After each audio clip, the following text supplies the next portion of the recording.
আপনি যা দেখছেন সেটা কোনো ছবি না, এটা চীনের পাহাড়ের ওপর থাকা আসল এক লেক, যার রং লালচে, নাম ক্রিমসন।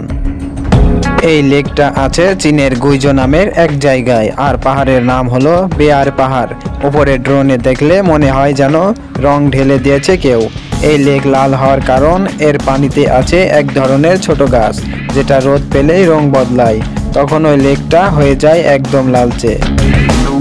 চারদিকে সবুজ গাছ, মাঝখানে লাল লেক আর মেঘের ছায়া, পুরোটা দেখতে যেন এক স্বপ্নের জায়গা। এই জায়গাকে অনেকে লাল চোখের পাহাড়ি দেবতা বলে ডেকে থাকেন।